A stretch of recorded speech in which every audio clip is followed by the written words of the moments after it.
नमस्कार, जय महाराष्ट्र।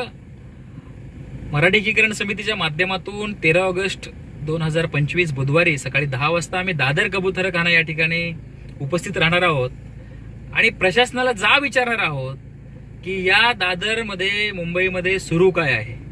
एक कबूतरखाना प्रशासनाने बंद केला, माननीय उच्च न्यायालयाने आदेश दिले आणि नागरिकांच्या आरोग्यास हा धोका आहे म्हणून यावरती निर्णय घेतला गेला। त्या ठिकाणी एक विशिष्ट समाज आणि त्यांच्या सोबतीने या महाराष्ट्र शासनाचे मंत्री जे संपूर्ण राज्यासाठी मंत्री म्हणून कार्यरत आहेत, ते फक्त एका विशिष्ट समाजासाठी काम करून या समाजामध्ये एक धार्मिक तेढ निर्माण करायचा प्रयत्न करतायत का?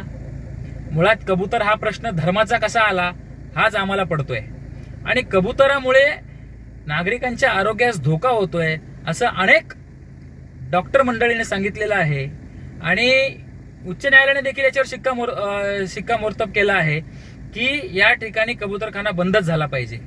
मग तुम्ही त्या ठिकाणी बेकायदेशीरित्या जमाव करता, त्या ठिकाणी हातामध्ये चाकू सुरे घेऊन पोचता, बांबूचे जे शेड आहे ते तोडता, ताडपत्री फाडता, आमच्या पोलीस महिला भगिनी, पोलीस बांधव यांना धक्काबुक्की करता, रस्ते अडवता, गाड्या अडवता आणि नागरिकांना देखील वेठीस धरताय। पुन्हा उच्च न्यायालयाने आदेश दिले की नाही, ती बंदी कायमच ठेवली पाहिजे।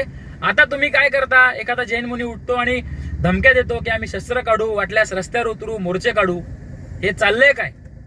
आणि पोलिसांना कळलं नव्हतं का की हजारोच्या संख्येने त्या ठिकाणी लोक जमणार आहेत। इतर वेळी ज्या ठिकाणी आम्ही मराठीसाठी आवाज उचलतो त्यावेळेस तुम्ही आम्हाला धरून पोलीस ठाण्यात बसवता, मोर्चे करू देत नाही, आंदोलन करू देत नाही राज्याच्या प्रश्नासाठी।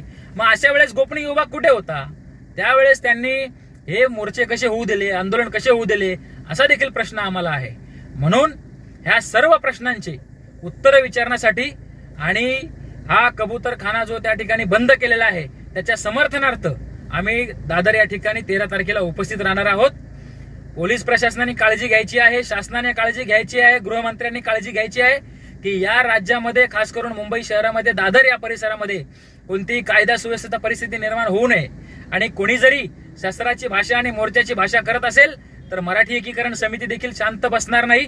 बहुसंख्य मराठी माणसाला एकजूट करून आम्ही देखील प्रत्युत्तर म्हणून मोर्चे काढू आणि पोलीस प्रशासनाला हे जे वेठीस धरतायत ना, त्यांना देखील इशारा देतोय की तुम्ही धार्मिक तेढ निर्माण करू नका।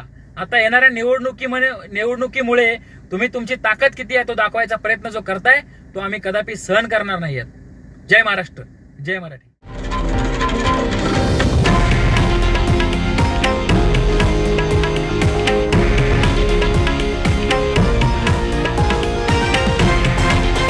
हे आहे देशातील नंबर 1 न्यूज नेटवर्क आणि आपण पाहत आहात TV9 मराठी, एकमेव।